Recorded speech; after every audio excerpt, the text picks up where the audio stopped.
Okay, இப்போ அடுத்த கேள்வி என்னன்னா, நாம் இந்த வரலாற்று ரீதியாக பார்க்கிற போதெல்லாம் இந்த டிசம்பர் 25 என்பது ஒரு விக்கிரக பண்டிகையாக இருந்தது.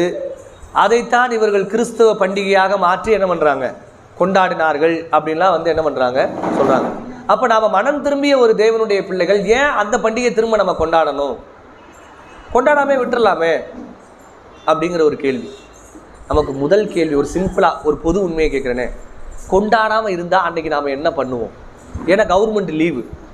ஃபஸ்ட்டு முதல் கேள்வி, கொண்டாடாமல் இருந்தால் நாம் என்ன பண்ணுவோம்?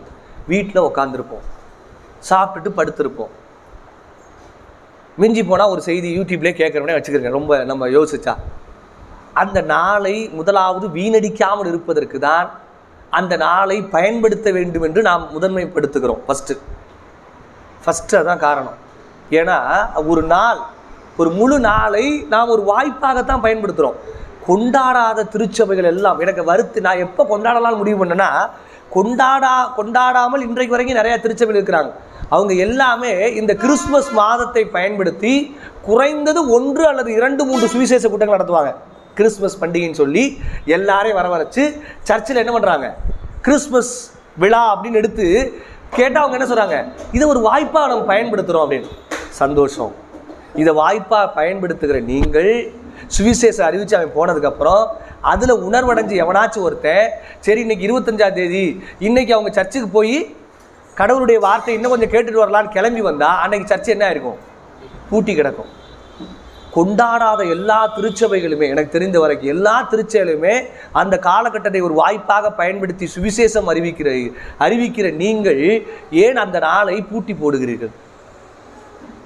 வாய்ப்பை பயன்படுத்த நினைக்கிற நீங்கள் அந்த நாளையும் உங்களுடைய திருச்சபைக்கான வாய்ப்பாக பயன்படுத்தலாம்ல.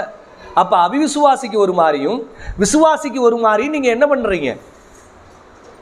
அப்போ வெளியில் இருந்து அப்படியே அவிசுவாசிக்கு நீங்கள் கொண்டாடுறதை போல காண்பிக்கிறீங்க, விசுவாசிக்கு இதெல்லாம் கொண்டாடக்கூடாது, இது அநீதின்னு நீங்கள் என்ன பண்ணுறீங்க, காண்பிக்கிறீங்க. இப்போ நாம் அப்படி தான் இருந்தோம். இப்போ நாம் அப்படியே இருந்தாலும் கூட 24 நாள் நம்ம பைபிள் ஸ்டடி வச்சுருவோம் நார்மலாக. ஏன்னா சும்மா தானே இருக்கிறோம், வாங்கையான்னு என்ன பண்ணுவோம், பைபிள் ஸ்டடி வச்சுருவோம். ஆனால் முதலாவது அந்த நாளை நாம் என்ன பண்ணுகிறோம், பக்தி விருத்திக்கு ஏதுவாக என்ன பண்ணுறோம், பயன்படுத்தி கொள்ளுகிறோம். ஏன்னா அது உலக அங்கீகரிக்கப்பட்ட விடுமுறை நாளாக மாறிடுச்சு. நான் தான் சொல்லலை, இது அஃபிஷியல் ஒர்க்கிங் டேஸாக மாறிடுச்சுன்னா நமக்கு இவ்வளோ பெரிய பிரச்சனை என்ன வரப்போறதில்ல. உலகத்தினுடைய அத்துணை நாடுகளும் அங்கீகரித்த ஒரு டே. அதை நான் ஏன் மாற்றணும்னு நம்ம நினைக்கிறோம்? என்ன சாதிக்க போகிறோம்? ஃபஸ்ட்டு இந்த அங்கீகரிக்கப்பட்ட நாளை நம்ம மாற்றி என்னத்தை இந்த உலகுக்கு அறிவிக்க போகிறோம்? இயேசு கிறிஸ்து டிசம்பர் 25 பிறக்கவில்லைன்னு அறிவிக்க போகிறோமா? அதனால என்ன ஒரு நன்மை உருவாக போகுது? ஆனால் அதே போல் அந்த நாளில் இயேசு கிறிஸ்து உங்களுக்காக இந்த உலகத்தில் வந்தார் என்று அறிவிப்பதில் எவ்வளோ பெரிய நன்மை இருக்கிறது. அப்போ ஃபஸ்ட்டு நாம் அப்படி பார்க்குறோம். ஃபஸ்ட்டு அது ஒரு ப்ராக்டிக்கலான உண்மையாக என்ன பண்ணுறோம், பார்க்குறோம். விசுவாசிகளுக்கும் அது பிரயோஜனம், அவிசுவாசிகளுக்கும் அது என்னவாக இருக்கிறது, பிரயோஜனமாக இருக்கிறது.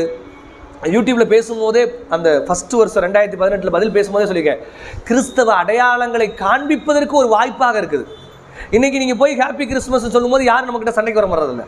கிறிஸ்மஸ் அன்னைக்கு நீங்கள் ஒரு கைப்பிரதி கொடுத்தா யாரும் நம்மக்கிட்ட என்ன மாட்டாங்க, கோவப்பட மாட்டாங்க. ஏன்னா கிறிஸ்துவனுடைய அடையாளங்களை காட்டிக்கொள்வதற்கு ஒரு கிறிஸ்தவ கிராமத்துக்கு போனீங்கன்னா தெரியும், அப்படியே ஸ்டாராக என்ன ஆகும், தொங்கும்.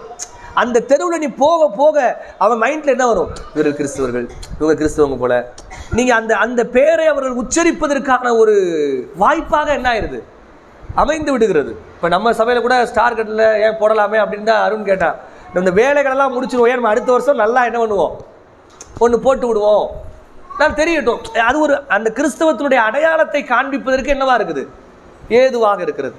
ரெண்டாவது, நாம் சொன்னது போல வரலாற்றை நீங்கள் ஆய்வு செய்தால் அவர்கள் ஒரு விக்கிரக பண்டிகையை மாற்றினார்கள்.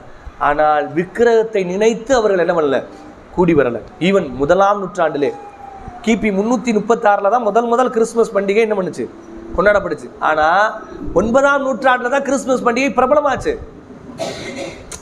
இப்போ கிறிஸ்துமஸ் பண்டிகை ஒரு பெரிய பிரபலமானதுக்கு கார்ப்பரேட்டும் ஒரு காரணம்.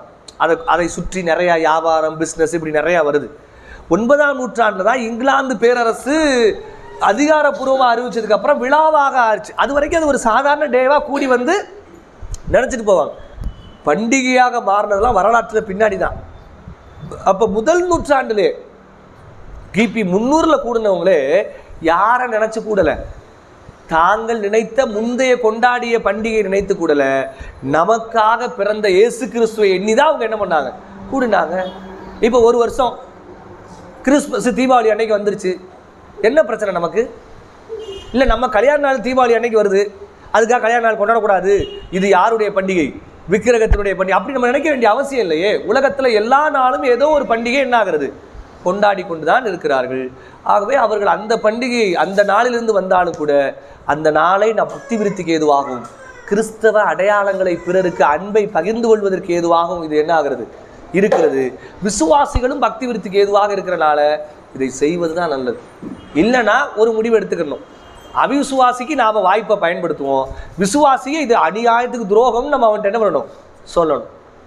ஆனால் உங்களுடைய வாய்ப்பை பயன்படுத்தி சுவிசேஷம் கேட்ட ஒரு விசுவாசி 25ஆம் தேதி சபைக்கு வந்தானா அவன் என்ன நினைப்பான்னு நீங்களே என்ன பண்ணிக்கிறீங்க, முடிவெடுத்துக்கணும்.